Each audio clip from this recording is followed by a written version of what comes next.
I turn it to there. Okay, do we have audio now? You've got audio now. Okay, then we will use that for our microphone. And do you have video as well? You can see the screen. Yes, yes. Good. Thank you. I appreciate you letting me know that we had a tech issue there.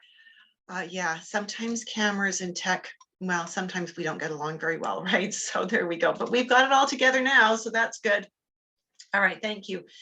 So I'd like to take a moment to introduce myself. My name is Judith Cobb, and I am a holistic practitioner with over 4 decades of experience. I really, really love teaching, and that's why I do these webinars, and that's why I teach classes. I got into holistic healing over 4 decades ago. I started venturing into it when I had health problems as a very young adult.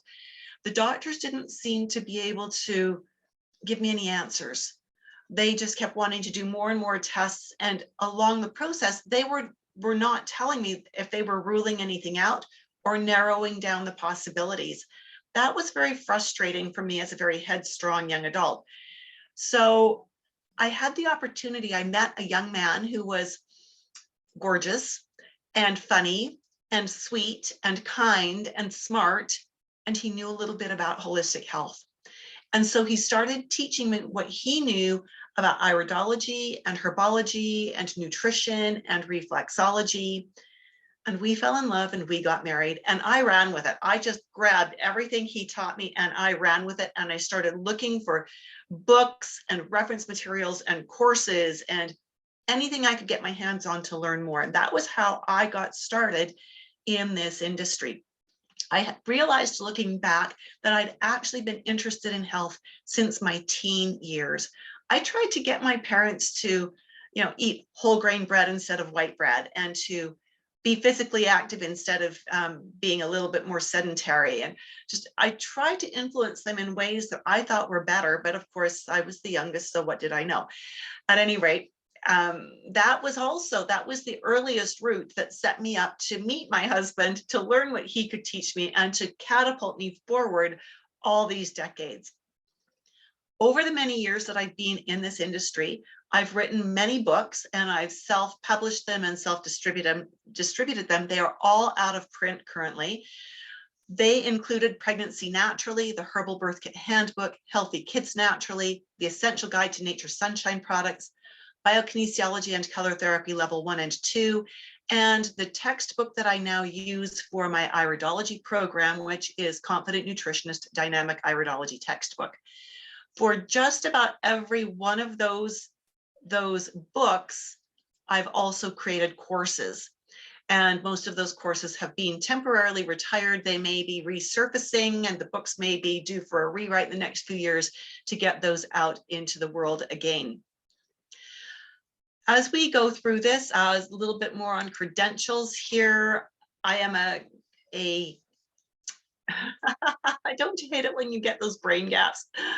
I'm a master herbalist, and I am a natural nutrition clinical practitioner. And with those credentials, I am a happy and proud member of the organizations you see listed on the screen.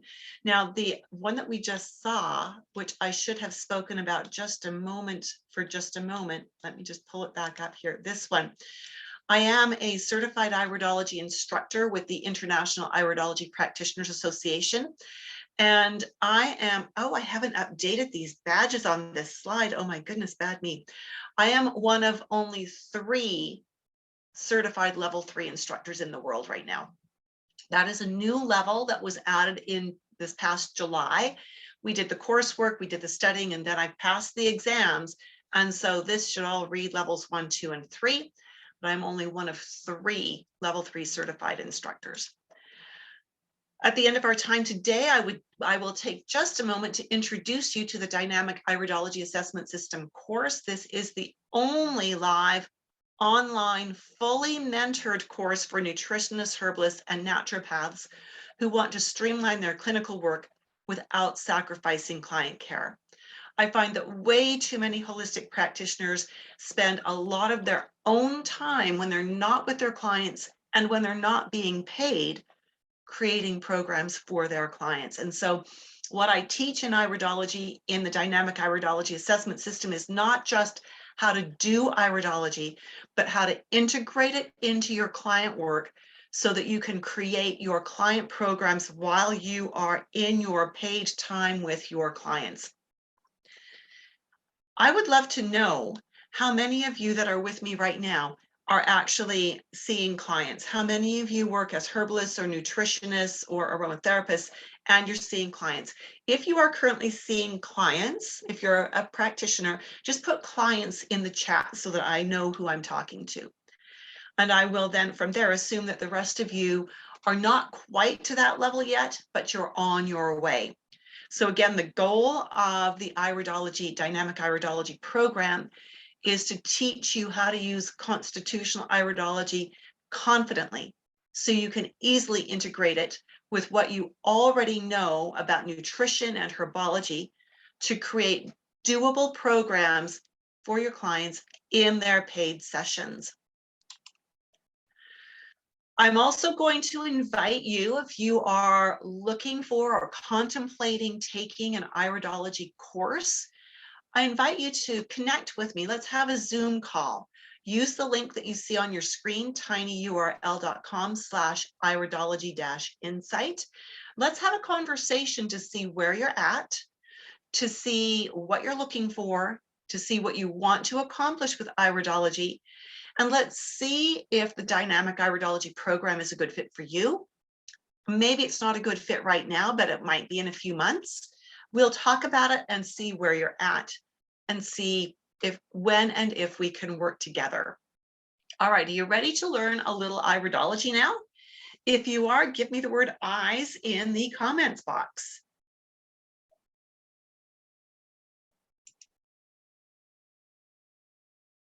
Excellent. Michael, thank you for playing with me in my sandbox. I appreciate that. All right, so what you will find as we work together is that the more you play with me, the more you comment, the more you're going to get out of me, right? Your comments and your feedback really fuel my energy. And so really look forward to interacting with you here. Iridology photos are taken very close up, right? We use a digital camera with a macro lens and with special lighting in order to keep that rounded surface completely in focus, super, super close up. As such, what you might find is the first thing we need to know with anatomy is how do you recognize which eye you're looking at? Now, I never try to trick my clients at all. And so I always put the nose here, and this is as if I'm looking right at my client. But how would you tell if you only saw one eye? How would you know which was a right eye and which was a left eye? Okay, if you can't see the nose, if you can't see the inner canthus or the outer canthus, you've got no other facial features, how do you know? Here's the trick. The pupil, which side is more open? Chesley, yes, yes, that is great, fabulous. It's totally right on. The pupil is never in the center of the iris. The pupil is always off center, closer to the nose. So whichever side is the narrowest side names the eye.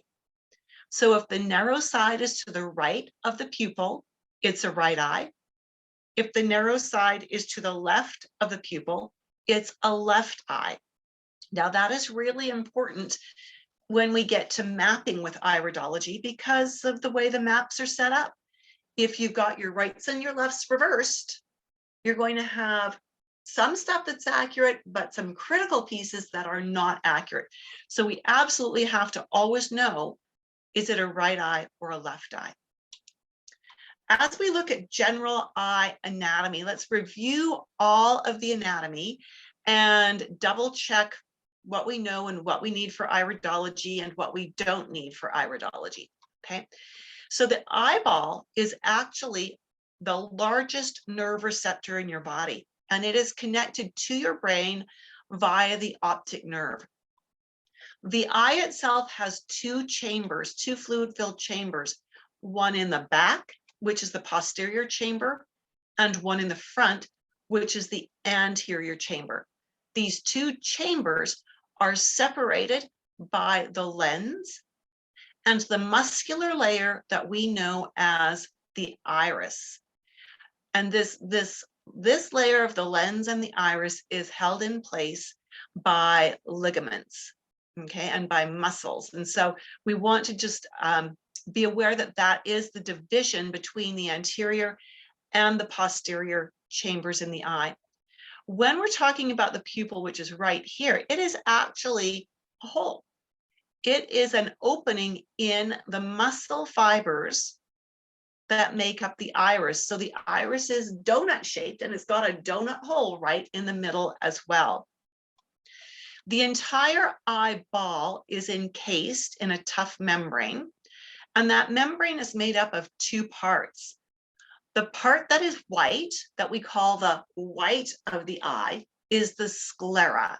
It is the sclera. And the sclera becomes clear at the front of the eye, and this is the cornea. Obviously, we need the cornea to be clear because it is through the cornea and the anterior chamber, and then the pupil, that images are refracted through the lens onto the retina itself.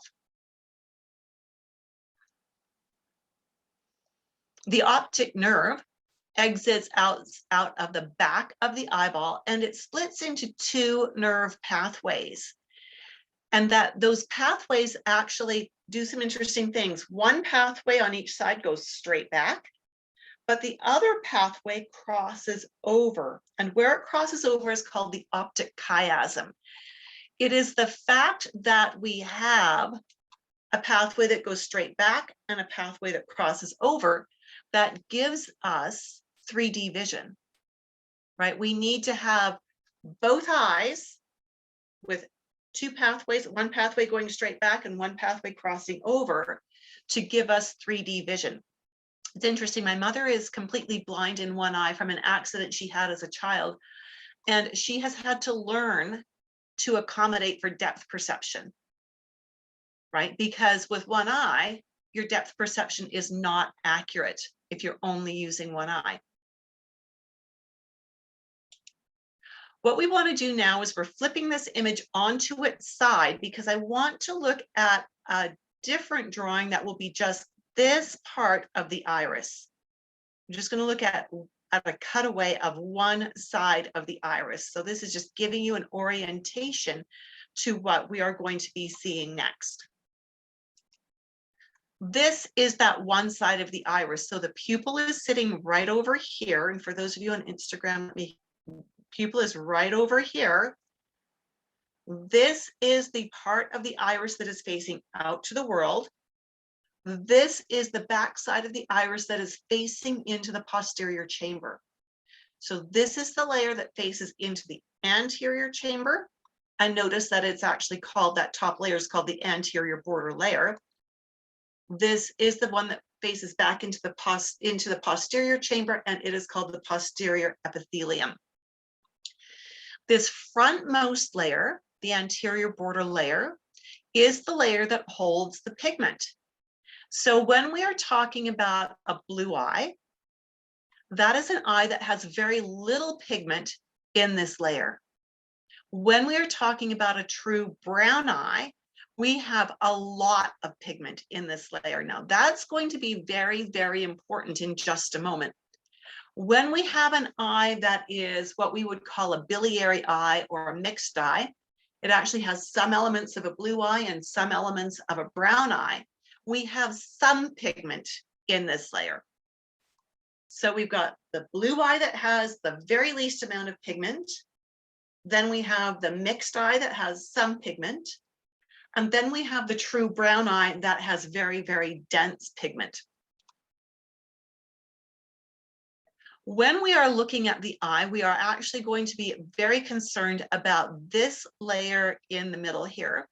This is known collectively as the stroma, and it is made up of a trabecular mesh that is made up of a lot of capillaries, very, very fine blood vessels.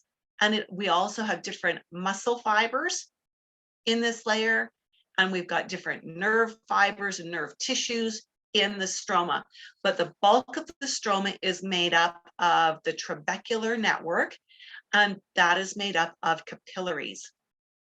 We have the posterior epithelium, which is the very, very back of the iris. That again is the part that's pointing into the posterior chamber. And this, in the posterior epithelium, we've got 2 layers. It's precisely 2 layers thick, 2 cell layers thick, very, very dark brown or black cells that are very much nerve sensitive. They've got nerve tissue in them. As this wraps around that inner edge of the iris, it is these cells sensing how much light is hitting them that either tells the sphincter muscle to constrict and close down the pupil to let in less light, or tells the dilator muscle, which is back in here, to constrict. And as it constricts, it is going to shorten or compress the iris fibers and open up the pupil. Does that all make sense about how those muscles work?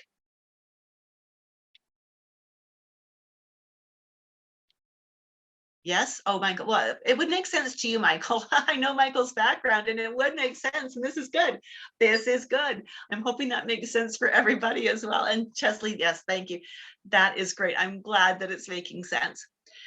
It's also important for us to know, as we are looking at the anatomy of an eye, that we may be seeing layers in that trabecular network that we mentioned earlier. Because remember, the trabecular network is everything between the anterior border and the posterior epithelium.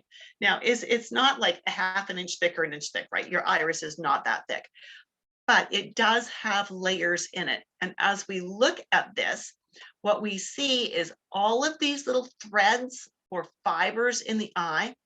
These are capillaries that are a part of that trabecular network. These capillaries are coated with collagen, which is what makes them look white in a blue eye.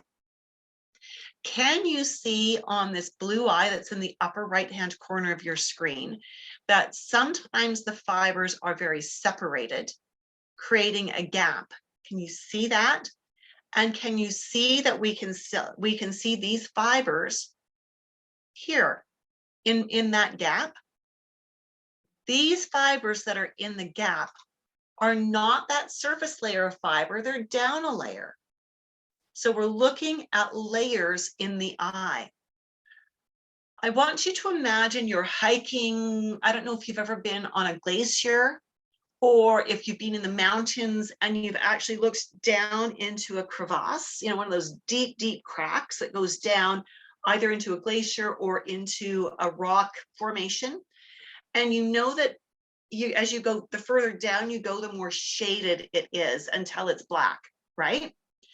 That is what's happening here. When we see shading, like we see some darker grays and blacks in this opening, we are looking down into the layers of the trabecular network, and we are seeing the shadows that are in the depth of that little trabecular network. So when we are looking at something like a blue eye and we see an opening and we see the shading in here, we know that this is helping us to see down into the layers. Looking at an eye that has much more pigment in it, again, we see that even inside these little leaf-shaped markings, we've got darker edges. And so in those edges, we are looking deeper into the structure of the eye. Same with an area like this, or like these very fine, narrow areas in here. And for those of you that are with me on Instagram, I'm gonna make you seasick here for a minute, move my camera closer so you can see better what I'm doing. All right, so we've got darker shading in here and in here, and some darker shading inside the edge of this. Now, this shading is inherent.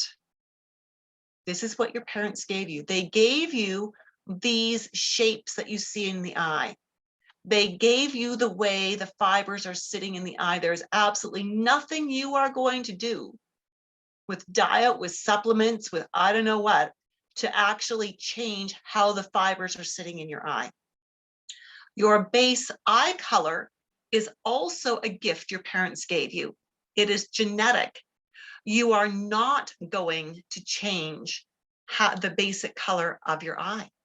You're also not going to be able to remove pigments like this.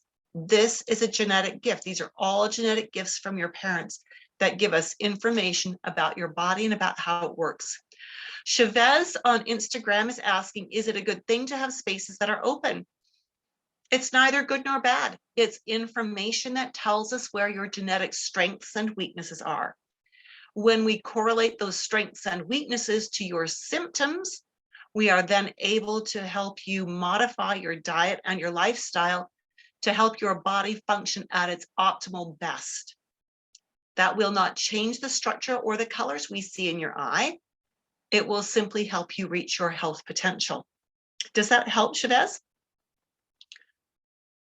So when we are looking at the iris, and this is the iris, this is the sclera, there are two specific muscles. We mentioned them earlier. We've got the sphincter muscle or the constrictor muscle, and we've got the dilator muscle. And again, the constrictor muscle, when it constricts, that makes it get smaller, makes it close down the pupillary opening. That sphincter muscle is anchored to the edge of the dilator muscle. So when the sphincter muscle is constricting, it stretches the dilator muscle. Now, when there's not very much light and your pupil needs to open up, what happens then is the dilator muscle constricts, and it is anchored to both the sclera and the edge of the sphincter muscle. So when this dilator muscle starts to contract, it gets shorter. The outer edge stays put, the inner edge stretches outwards. That pulls on the sphincter muscle to unconstrict it, and that opens up the pupil. We know that these muscles are largely controlled by light and to a certain extent by the nervous system. The sphincter muscle has a lot of influence from the parasympathetic nervous system. The dilator muscle is largely influenced by the sympathetic nervous system. This is one of the reasons why I insist that students in my courses have an anatomy and physiology background, that they've done at least one course, not one class, like not 2 hours, but one course of many hours of learning anatomy and physiology. Because when we start talking about the nervous system, we talk about organ functions and how the organs interact. I don't have time to teach anatomy in the Iridology program. And so if you've got that under your belt, it makes it so much easier for you to learn Iridology and for me to teach you Iridology. We know that the iris itself has over 28,000 nerve endings. That's a lot of nerve endings for a tissue that is only about 1/2 inch or less in diameter and actually has an empty spot in the middle of it, right? Medical science doesn't have an understanding of why we need all of these, because they just seem to end blindly, many of them, in the iris tissue itself. So when we are looking at an eye, sometimes we can actually see the constrictor muscle. When we look at this eye, can you see that right here we have an edge where we go from whatever color this is on my computer screen, it looks like it's a very pale mauve, to not so much mauve anymore, right? Can you see that edge? Because that is showing us where the constrictor muscle is. Now here's, yeah, a pink color. That's it exactly, Michael, exactly. Good job. I'm glad you can see that. When we can see the constrictor muscle this closely, it tells us we've got a layer of fiber missing in this part of the eye. So remember how we said when we are looking at a part of the eye and it's shaded like this one is, that means we are looking not at the top layer, but we're looking at least one layer down and maybe more than that. When we're looking towards the center of the eye inside this ring that comes around here, if we can clearly see the edge of the constrictor muscle, we know that we are missing a layer of fiber in this area. When we are missing a layer of fiber, it always suggests that the integrity of that area is down a notch genetically, right? Remember, this is what this person was blessed with from their parents. This isn't what they've done to themselves. As we look at these fibers further, what we know is that from the edge of the iris, these fibers or these capillaries, we also call them trabeculae. These trabeculae come from the edge of the iris or the limbus. They radiate inwards towards that ring we just pointed out, and then they turn around and go back to the limbus. Now, they don't do quite such hairpin turns as what we're showing here, but I want you to remember that these are actually capillaries. And as such, they have to have an arterial flow and a venous flow. The arterial flow moves towards the ring, and the venous flow moves away from the ring. The same happens inside the ring. The arterial flow starts at the pupil's edge and goes to the ring, and the venous flow brings the blood flow back out to the pupillary edge. So that's an important little factor, because sometimes we see funny things going on in an eyeball, and knowing the blood flow patterns can really help us here. When we are doing iridology, of course, the focus is on the iris, although with constitutional iridology, we do include sclera work, which is very dynamic. So where the iris is genetic, the sclera, or the white of the eye, shows us what you've done with what your parents gave you. With constitutional iridology, we are looking for fiber patterns, for structural patterns. We're looking for the base color. We're looking for other pigments and colors that we see in the eye. And we always, always, always, did I say that enough times, insist on having a conversation with our client. Constitutional iridologists will not just look at a photo of an eye or look at an eye in a person's head and start spouting off, oh, you've got this, that, and the other, because constitutional iridology is not a crystal ball. It's not a party game. It's an assessment tool. And as such, we need to have a conversation with the client. Let's do a little case study here. This is a true brown iris. A lot of people think these are harder to read, but when you understand them, they really give us a lot of information. This is a female in her mid-30s. She had been trying to get pregnant for a year before she came to me. And in that year, she had had one miscarriage. Her previous pregnancy prior to that was 12 years ago, and she'd had nothing since, in spite of being married and having intimacy regularly and really wanting to have a baby. It wasn't working. As we look at her eyes, can you see that we've got little pockets where it's very, very dark? These are areas that are deeply shaded, where we're looking deeper into the eye, and the darker shading does suggest a reduced resiliency genetically. Okay. We also can see in her eye, we've got this ring that comes around here. We call it the collarette, right? And we always want to see that very prominently. This eye overall, and I'm not even mapping this, I'm simply just looking for fiber structure, looking for different textures, I'm looking for the overall color. This eye actually suggests that there may be a personal or family history of what we call the MTHFR defect. If you're up on your genetics of late, there's been a lot of research into this in the last 8 or 10 years.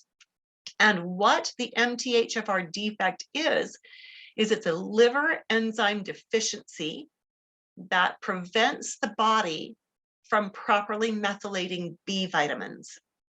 What we know with this is there is a high prevalence of MTHFR in women who have polycystic ovarian syndrome. Now, when we're looking at the MTHFR, we know they don't methylate their B vitamins, and we see some markings in here that suggest she burns through her B vitamins very, very quickly.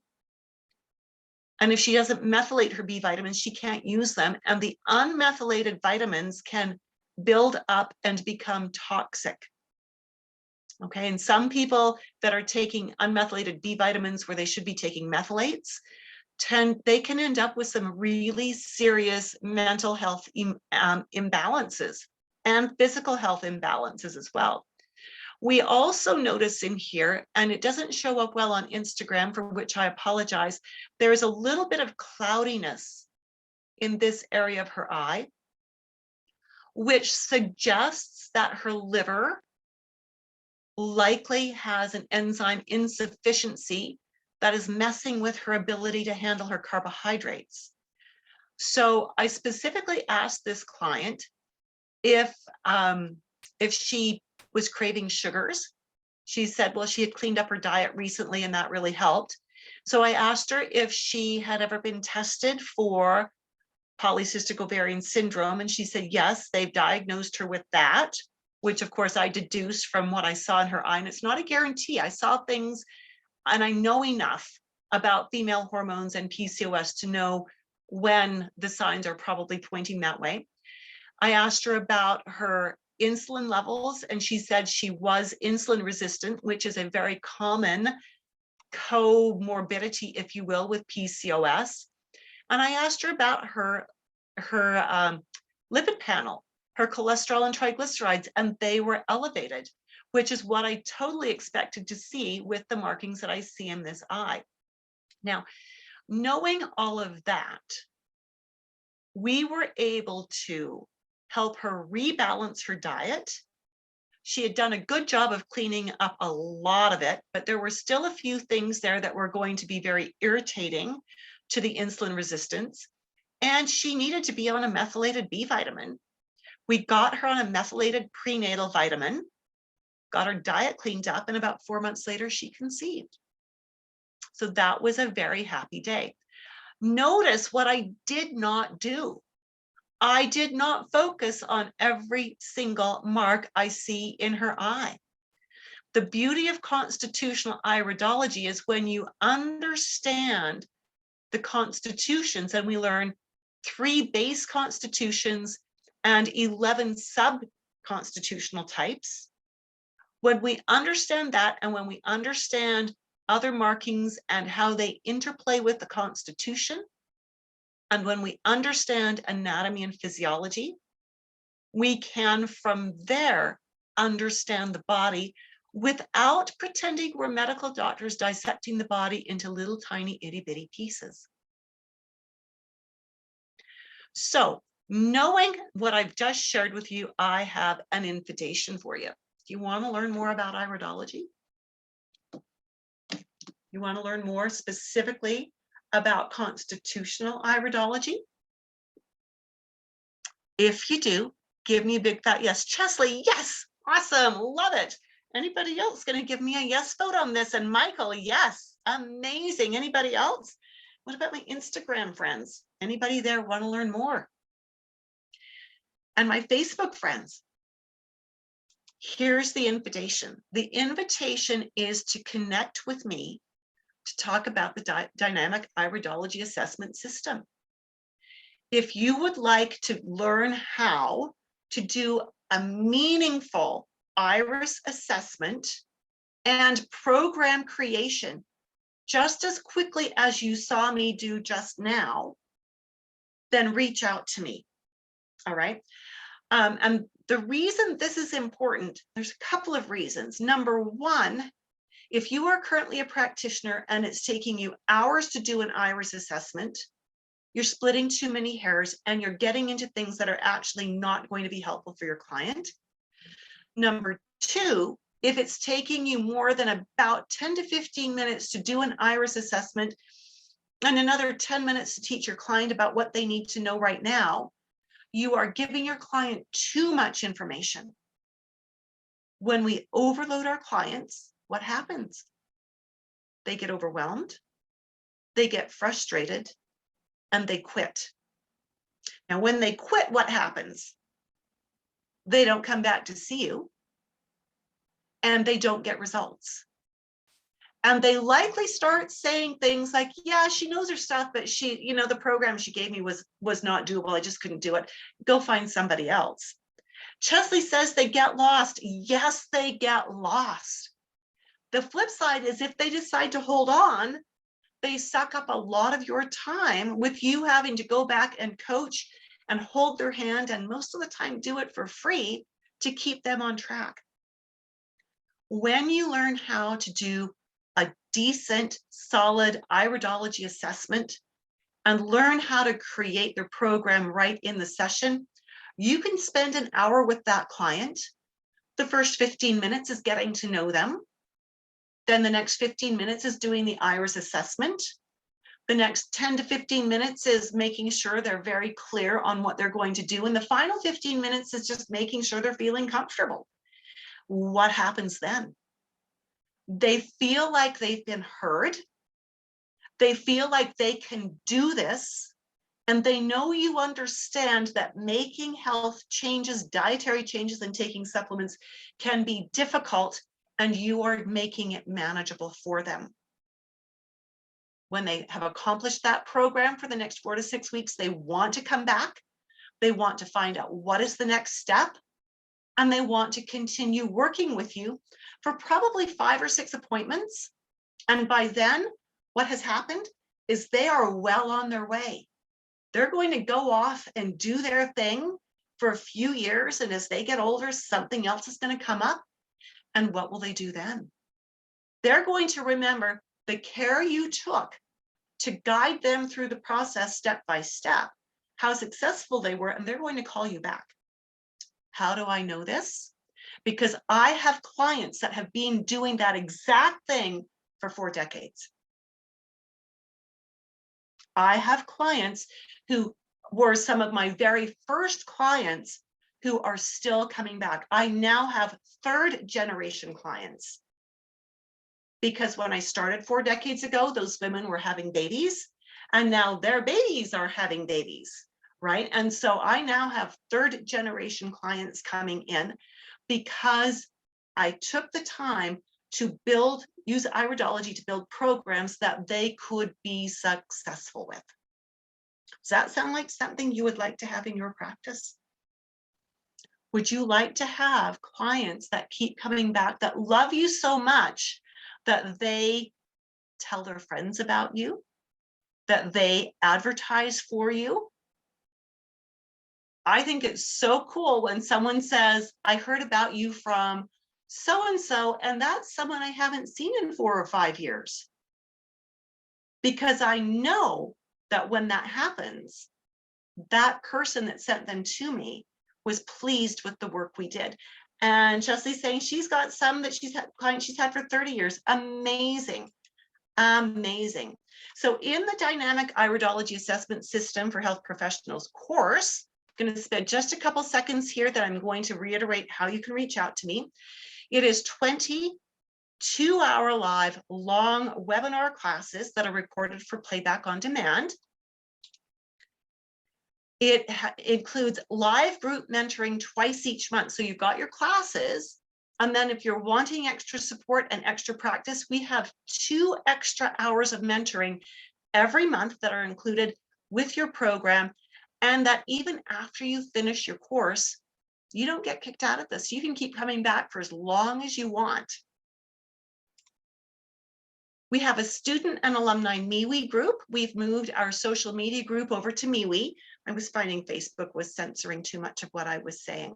And so we moved to MeWe, where we can speak freely about health. This is only for my students and my alumni. You receive a 200-page digital downloadable textbook that is kept current. So I'm affiliated with IPA. IPA dictates the curriculum. They don't dictate how we teach it. They just tell us what has to be included. And when they update the curriculum, which they do periodically, they add things to it. I update the textbook, and my students all of my students, past and present, get access to the new version absolutely free. It's my gift because I want my students to be kept up to date. You'll also receive 45 pages of digital study notes that we lovingly call the cheat sheets, where we would distill the entire curriculum down into 45 pages of tables and charts. You will receive IPA certification mentoring if you choose to certify with IPA. A lot of IPA teachers charge extra for the certification mentoring. And our next course is starting on April 21st, so that's just 2 weeks away. If this is something that is of interest to you, reach out to me. Schedule a Zoom call at tinyurl.com/iridology-insight, and let's have a conversation. The conversation is not a sales pitch. It's not a high pressure, take this class now or miss out forever. It is simply me finding out where you're at, what your background is, and helping you to see if this course is a good fit for you now or not. If it's not a good fit for you, I will take a few minutes and coach you as to what your next best step would be to prepare for the course. If it is the right fit, I'll invite you to register. Just that simple. All righty. So with all of that, we've talked about eye anatomy. We've talked a little bit about the dynamic iridology assessment system course.